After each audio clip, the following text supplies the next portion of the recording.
Want to achieve network marketing success? Then you're in the right company. Hello, and welcome to Leave Nothing to Chance, hosted by networking marketing giant, John Solleder. Learn everything you need to know about the network marketing space from somebody who's actually done it. Join us every week for front row seats as we feature some of the finest and most successful personalities in network marketing. Leave nothing to chance. Join us now.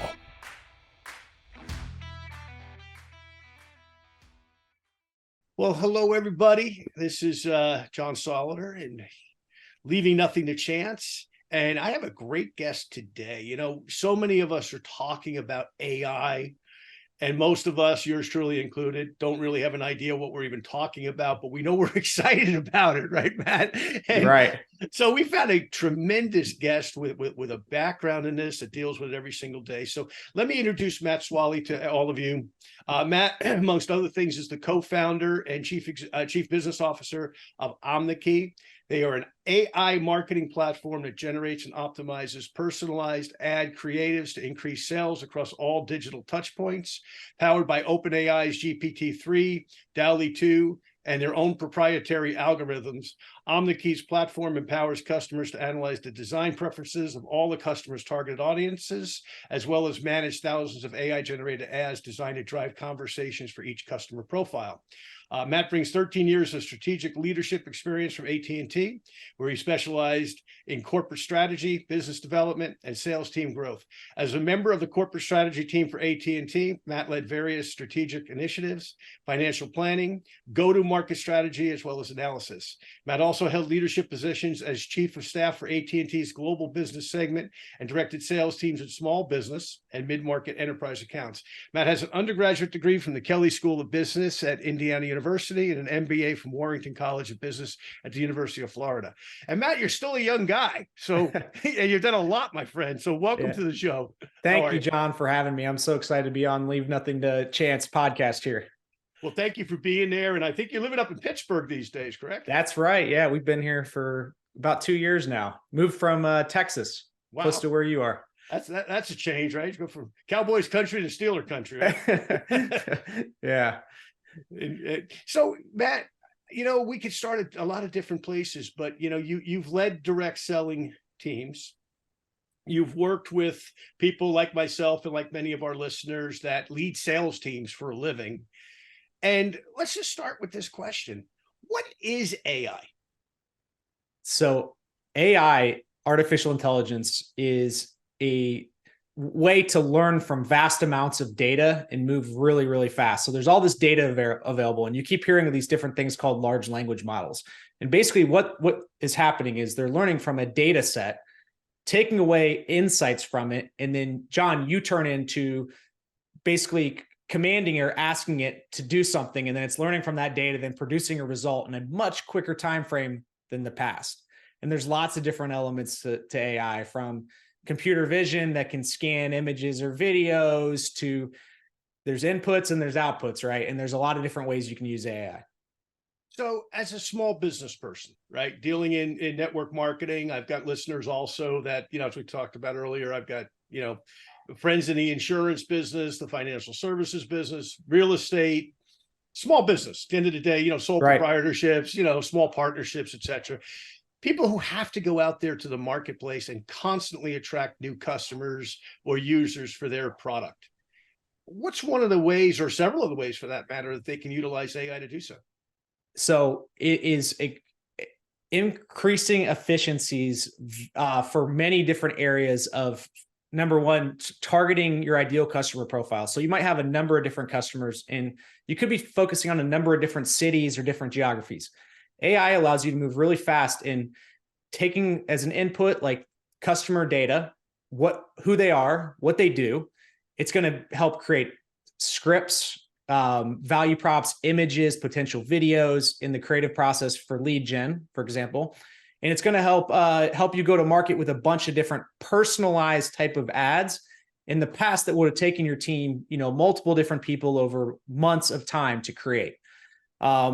I came from a sales background, and a lot of the old selling tools are becoming, you know, much more difficult to use. Phone calls people don't pick up. emails go to spam. Gmail just implemented something that's like they're going to start screening even more outbound mail for spam. So now the model is really flipped, where you can use different areas of your network, or digital, being paid advertising is what we focus in. Is creative is now the major way to deliver your value prop. These platforms like Meta, Google, TikTok, LinkedIn, Twitter, where your customers might be, recognize what's in a creative. It could be, say you're selling a golf, a special golf set or something. It's going to recognize what's in the ad, what's in the copy, and it's going to send it to who they believe it's a good fit for. So now you need to be able to move fast with that. And these tools now allow that. And also, one other big change in the market is Meta and Google used to like have a majority of the advertising market. Well, now you have all these, your attention span of your customers is getting shorter. So you have to go follow your customers to where they are. That's where AI can help. Wow. So when we look at AI and we say, okay, so to give you an example, I have a friend, I have a lot of sports that I still do, even though I'm old and decrepit and falling apart, as my wife keeps reminding me. But I throw shot and disc, for example. And the guy I do it with is a world-class thrower. He's a electrical engineer, University of Michigan. He's my age, an old guy, he's in his 60s, still a great athlete. But he's been playing with AI, not only professionally, but just because, you know, that's who he is. He loves this kind of stuff like you do. And he went in one day and he said, I want to create 3 different workouts. Workout A for a 62-year-old semi-arthritic guy. Workout B for an Olympic competitor, guy trying to make the Olympic team. And workout C just for the average person that just wants to, you know, they want to throw a little bit, they want to lift a little bit, they just want to be kind of fun. And he came out fascinated with the fact that AI gave him literally 3 different metrics according to what he fed it. So let's take that as an example. And feel free to use any example that you want, Sure, man, on your end. But give people an example how they can use AI, whether it's for their workouts, more specifically, if it's for their business, how to get more recruits, how to get more, you know, and customers, whether it's, you know, just to drive traffic, to get some people to an event perhaps that they're doing. You know, give an example that they could see in their own thinking. sure. So here's one I like to use because it's got a lot of event-based things that happen. Is imagine you're an automobile group owner. So you have like 15 automobile dealerships around Richardson, Texas, Frisco, Texas, all over, and they have different manufacturers. So you might have Nissan, Chevy, Mercedes, different dealerships there. Where AI could come in there is it could help produce, just like you said, for those 3 different workouts, personalize or scripts for each of the new manufacturers' promotions that come up. On the first of every month, these automobile groups have new manufacturer promotions. They have to go to market and go tell the people out there, look, we offer $3,000 back on this car. Come in to this dealership, talk to this person. Now AI would help write that script just by giving it the 10% input. It does the whole middle 80%. You could also get our platform helps implement product photos or different things right away. And then finally, humans do the last 10%. But John, you could take it one step further here. This is where it gets really interesting is now you have AI avatars. So in certain cases, you could also, you know, have AI learn, John, what you look like, how you talk, and then you could feed AI that script. So just that script I just created, now you have a virtual version of yourself.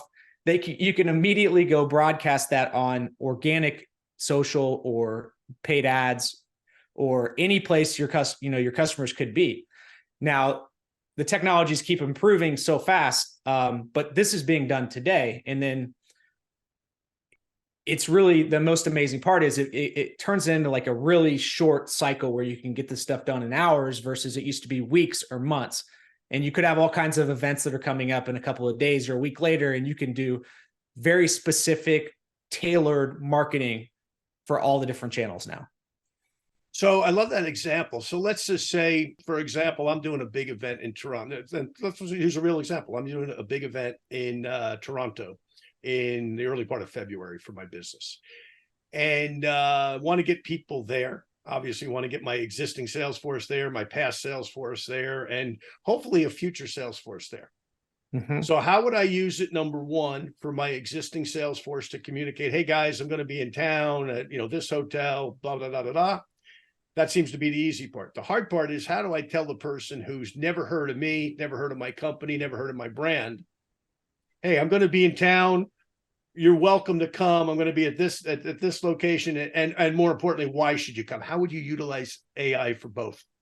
Okay. So there's all this marketing and channel strategy becomes very complementary. So first, you have all your people that already know about you. You have potentially email addresses. They're following you on LinkedIn, YouTube, all your different channels. With that, what we do is exactly what you said. We say, who are your ideal customer profiles? Exactly. You say, what do they care about? You input this into AI, it writes scripts, we create ads, whatever, or videos and images for this. You can run that on your organic advertising and also use that in email outreach. So you have all these different targeted emails. You can target them directly since you have their information there. Then you ask, how do I reach the people that are not following or I don't know? That's where paid digital advertising really comes into play. There's a huge white space out there that you've never communicated with, and you basically pay. I know you pay for impressions, but what our platform does is you learn from what's driving clicks. So performance data for paid advertising allows you to view all the different data of why people are clicking. Then our technology can help identify what are the value props for those new potential people attending your event that is resonating the most. And then we start creating ads that iterate off of what's performing well. And that helps drive new customers to a different landing page or a sign-up page.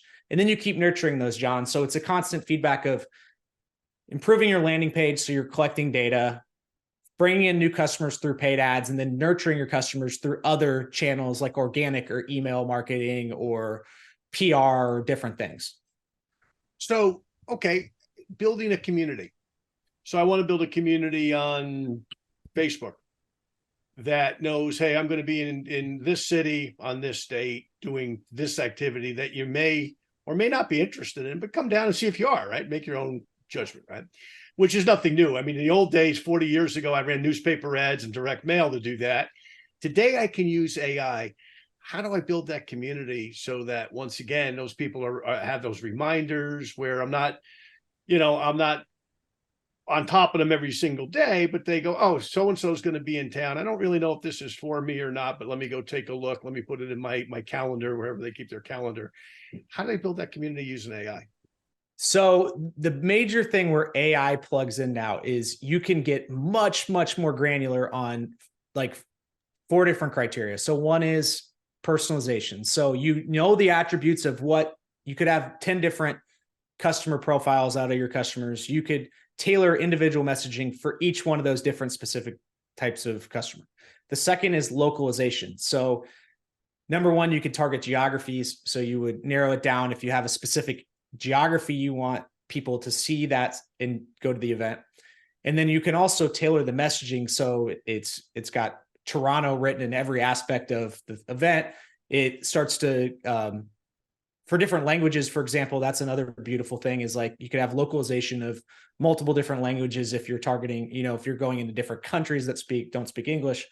And then the next is platforms and dimensions. And John, you have to have a multi-channel strategy, and like a Meta story versus a Twitter ad, they all have different, or an X ad have different types of content that you need.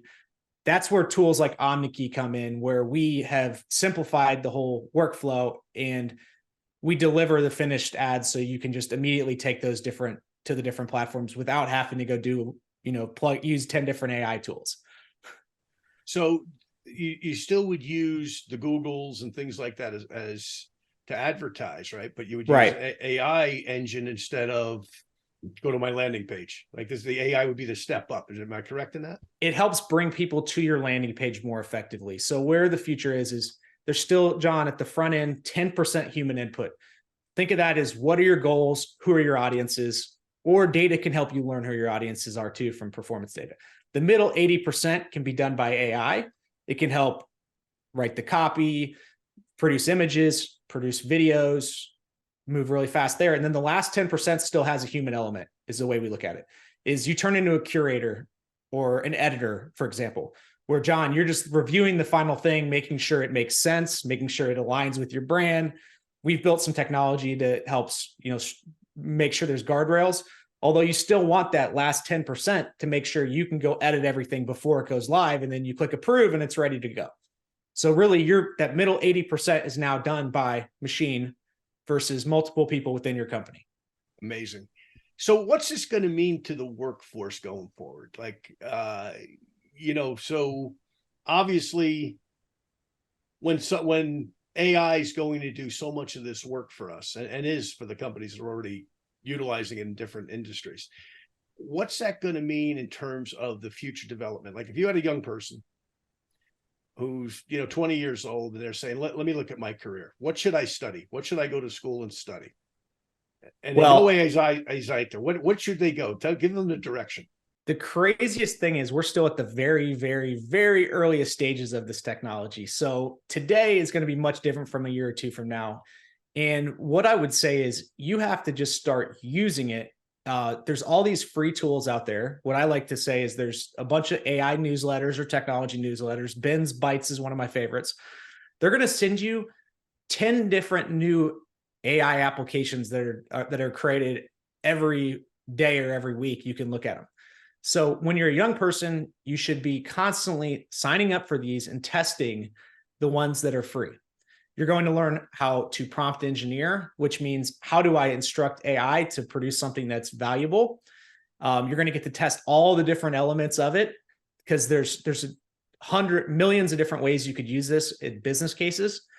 And it's going to help you if you want to build your own business or grow your sales organization or find customers easier. If you're in your first sales job, you're going to be able to do things that others are so far away from doing, that AI is not just it's going to empower jobs for those that embrace it. It's not easy. It's a constant learning experience of every day, learning like what's changing, what's the new tools are. And then lastly, John, my most exciting thing about technology today versus 10 and 20 years ago, now a lot of people are building in the open and sharing their learnings, just like you're sharing on this podcast, great knowledge on how to help your listeners. All the best builders and people that are building $100 million companies are sharing exactly their processes through X or YouTube. You got to go listen to the top people and don't wait, just start executing, just start trying it. And if it doesn't work, you try something new. I love that. And that's the right philosophy. So I remember, now this is going back a ways. I remember Bill Gates had a statement, and I'll just paraphrase it. I'm not sure exactly what he said, but basically he said, this is probably going back 30 years ago, that there's two kinds of companies, those who will be on the internet and those who will be out of business. Now, Matt, you as a leader in the AI world, what would your response be with AI going forward? Would you agree or disagree that companies that adopt AI early and grow with it, because to your point, it's still developing, are going to be so far ahead of their competitors? Or do you think it's something that you could catch up and not use and do down the road when perhaps there's, more perfection in the systems? Well, you have to start thinking about too, like you go back to like Malcolm Gladwell and hours of practice and how you get better at things. Like you have to be learning it constantly. I'm in the middle of this with a really, really great team of AI engineers, and it's a constant learning experience. And sometimes I feel like I'm moving too slow. So you have to be learning this today. Every single day, this needs to be part of your motion. Certain jobs it won't impact as much, but it's going to allow you to lower your costs a lot in the future. Companies with 5 to 10 people are going to be able to grow revenue to numbers you wouldn't even believe, because I use AI for a lot of different things. Number one, we help bring in leads. It brings in, a good 75% of our leads. We use paid advertising. We use our own product, and it works. The second thing is you can go have it put together strategy and documents. Just like I said, that first 10%, you are instructing it what you want to do. But there are some functions that I don't do all the time. I use AI to help, build that baseline without having to go pay an expensive consultant a lot of money to do it for me. And right there, like you're saving potentially tens of thousands of dollars by working with AI and just making sure you're learning a lot from using it, but it is saving you time and money. So let's talk about Omneky. This is a company that you founded how many years ago now? I'm a co-founder. I joined in 2021. So it was founded in 2018 by Hikari Senju. He graduated from Harvard, exited his first business that was in education technology, and he knew generative AI was going to get good enough and data would be the input, which is still the thesis by everyone. Data is the key to moving fast with AI. So that's what he launched Omneky. First customers in 2020, primarily focused on ads, where we collect data and insights, and then we plug that into higher performing creative. But now with the advancements in generative AI over the past year and a half, it is now becoming a reality where it's a completely scalable process and personalization is coming closer and closer. In the past, like in the old days, broadcast, one ad would reach millions. Then there was narrowcast with a little bit more narrow advertising. Today, you're able to move much, much faster. And it's going to take potentially hundreds of different messages and images and concepts to reach your customers in all the different places they are. Wow. And that's what we do. So let's bring it down to our listeners. Like I said, most of them are in network marketing. Some have other businesses. Some are in financial services, real estate, etc. You know, anything to do with money, basically. If you listen to my show, you're probably trying to make more money, right? Which I think everybody is. Even if you don't listen to my show, you should listen to my show because you might learn how to make some money. But let's talk about this. So, okay, April will be 41 years I've been in network marketing as a business. And I know some of my colleagues that listen to the show religiously, same thing. They're old timers. We've all earned the gray hair, so to speak. But we're also realize that there's reinvention in business. That I can't do what I did in 1983. I can't reach it, but I've got an old cassette tape sitting on my desk. When I launched the company that I'm currently in back in 1996, I put together a cassette tape that I used to mail out, and you lived here in Texas, up off of Parker Road in Plano. Used to be a big production house of cassette tapes. So I'd go in and I order 10,000 at a time, and I'd buy them, and I'd stick them in bubble envelopes. I'd buy mailing lists, and I'd go to the post office and mail them out and hope that people could hear them. Well, if I did that today, somebody like my son, for example, who found that tape in a garage a few years ago and asked me what it was, I thought he was asking me about the contents. He was asking me what it was physically. What does this thing do? What's on this? Should I throw it out? And you're probably old enough to remember them, but I'm sure you never probably listened to a cassette. That was I did. That was how we marketed 27 years ago. Yeah, and that was cool. I mean, it was like you got a tape in the mail, and you throw it in your car stereo and you listen to it, and then of course everything has evolved. So if you're an old dog listening to the show, you know that things are evolving, and you can't do what you did even 5 years ago because the business has changed. The consumer has changed. The consumer has gotten smarter.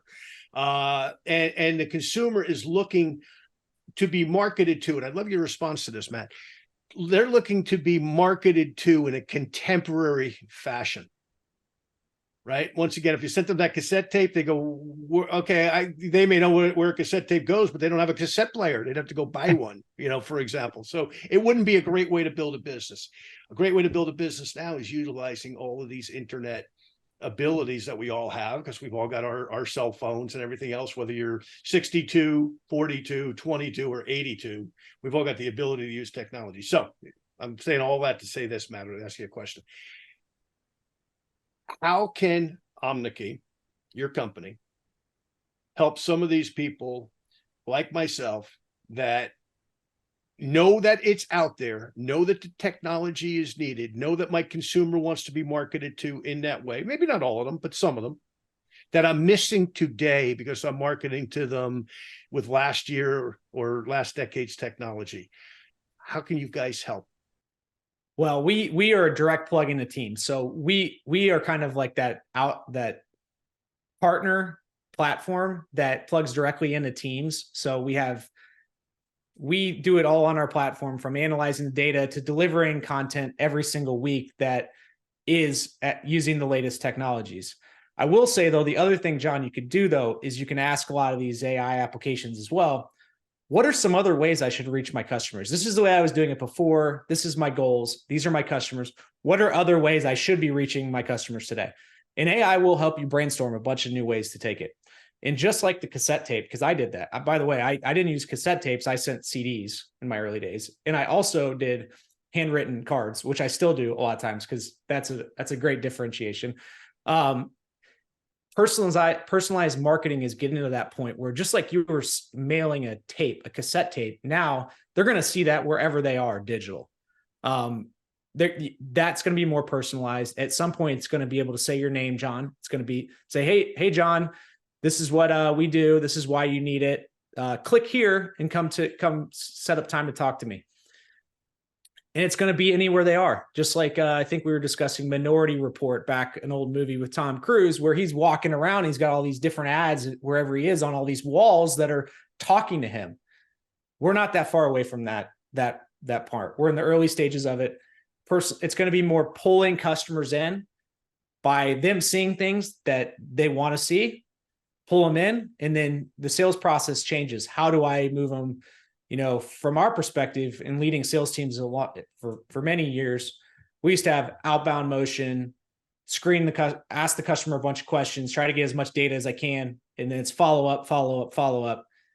Now it's a combination of sharing how we can help them grow their business, and then targeting and retargeting them with different digital mediums like digital ads or organic content, and them coming back to you more or less, versus the old days of really an outbound motion. You can reach millions with a lot of these digital tools versus back in the day, we'd be picking up the phone or emailing one by one. So how important, like I've seen a transition here just in the last couple of years. For example, you get on Facebook and you see the Reels things that people are using that are, I don't even think most of them are 30 seconds, right? I don't even know that they make any sense, because sometimes it's it starts and it stops and it's like, what was the message? I didn't get it. And sometimes the message is very clear. But using things like that as an example, with AI, how is that going to incorporate, or how is it incorporating, I should say? Yeah. Video. Okay. So a number of different ways we look at video. So one is you have a bunch of potential. John, you could record a video of yourself, what they call B-reel, which is like 30 minutes or an hour long clip. And then what technology can do, in AI can cut it into a bunch of super clips. So you would go test a whole bunch of different multivariate tests, a bunch of short snippets, and figure out which ones are leading to the most clicks or the most lead conversions. That's what you do. And then where technology can go now is you could go test 5 or 10 of these at one time. Versus before, you might just be testing one, you don't get learnings, maybe they're not clicking on it. And then even minor changes and stuff on these platforms can really increase performance, like changing the music or changing a couple of words or colors. It can magnify results. So you have to be constantly doing what they call multivariate testing, and that's what AI enables now. Interesting.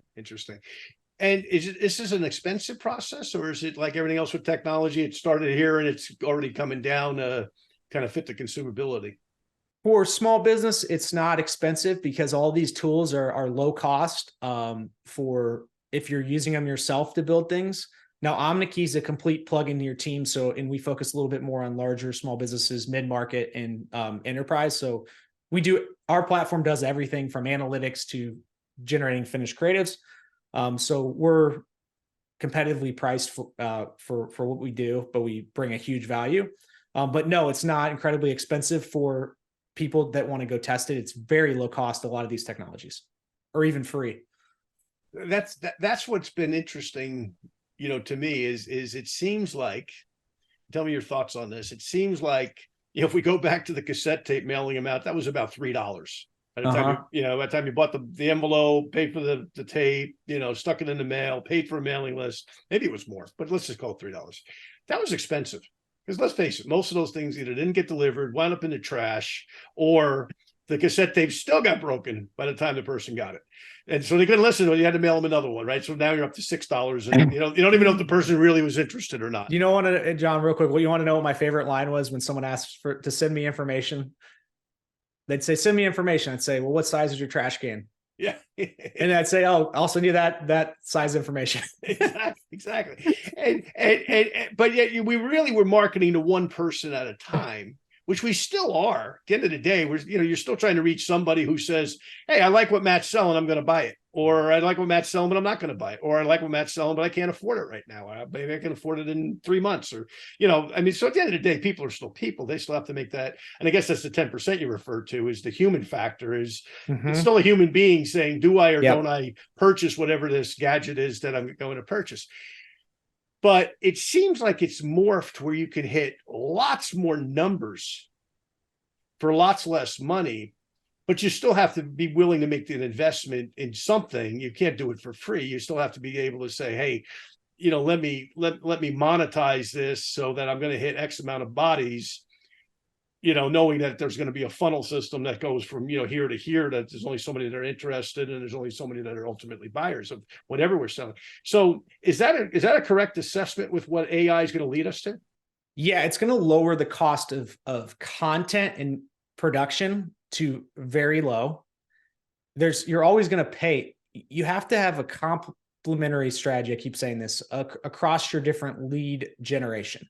You have to be using organic, email, paid. Paid is where we are in.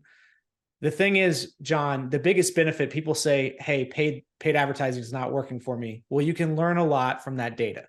So if you're getting a bunch of people seeing what you do and your value prop, and it's not working, there's a good chance if you're doing it in a more focused manner, it's not going to work also.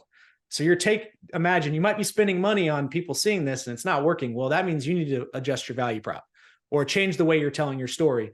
And that's going to be very, very valuable information that you can go use in your other events materials or other avenues, that you wouldn't have known about without reaching more people. So the cost is come down. You still got to spend money, like we talked about, but can somebody start a business? So I'm going to start a business here in Richardson, Texas today, and I'm going to sell, whatever, any of the stuff that's on my desk here, all kinds of stuff on my desk. I'm going to sell eyeglasses. And I say, okay, well, there's obviously big eyeglass manufacturers in the world, but I want to start because I got a novel idea for what I want to do with glasses. And I want to start that business.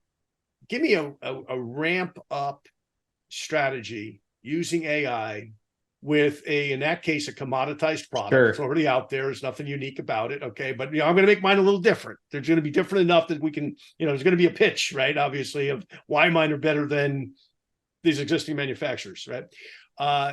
Give me an idea. How does somebody do that?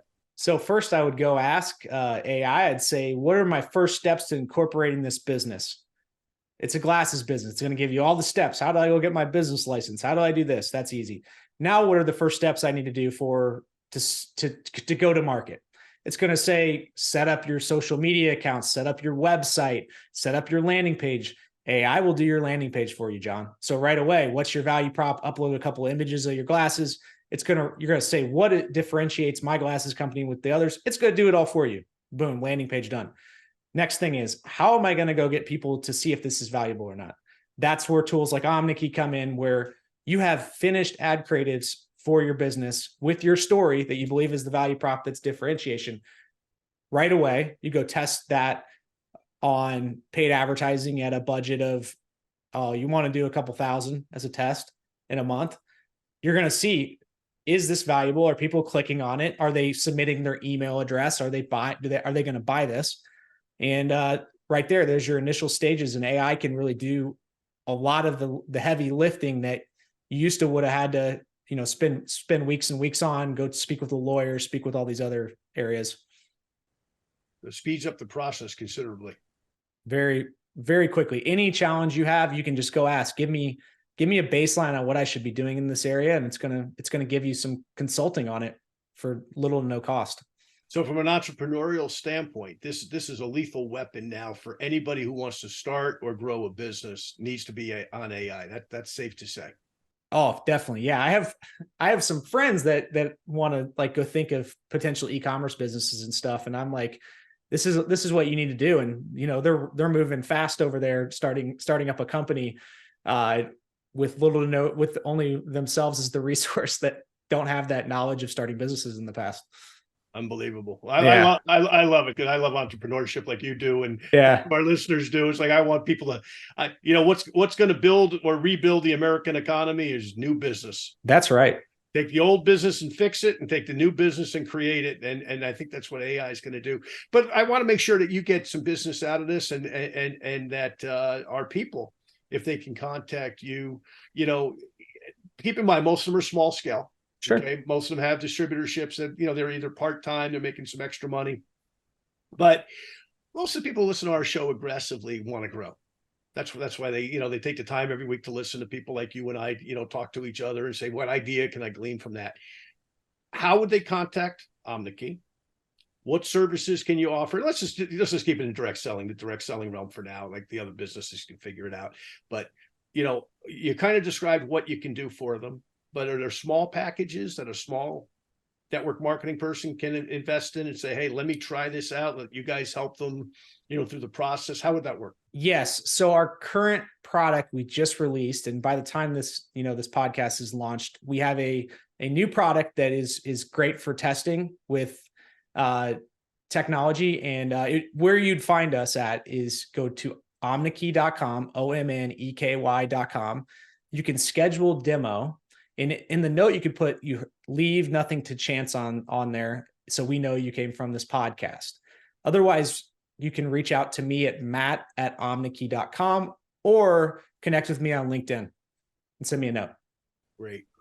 So Matt, in closing, first of all, thank you for your time. This has been fascinating, and I know it's a work in progress, right? We can talk a year from now, and it probably is going to change a hundredfold from where it is, but it's such a fascinating subject, and it's one that it's funny. I went to a church party a couple of days ago, and what are we talking about? AI. I go to the gym, the guys I lift weights with. What are we talking about? AI. So it's everywhere you go, everybody's saying, we know it's out there. We know we got to use it. So in closing, any thoughts or suggestions for our listeners? I will leave it as, if you're not using it, just start testing the free applications a couple times a week, subscribe to a couple in technology newsletters, spend an hour or two a week just figuring out how it works and how to prompt. It's going to pay huge dividends for you in your future business opportunities. Great. Well, thank you so much, Matt. And hold on here. We've got a little housekeeping to do on our end, but thank you so much for being on, my friend. Thank you so much for having me, John.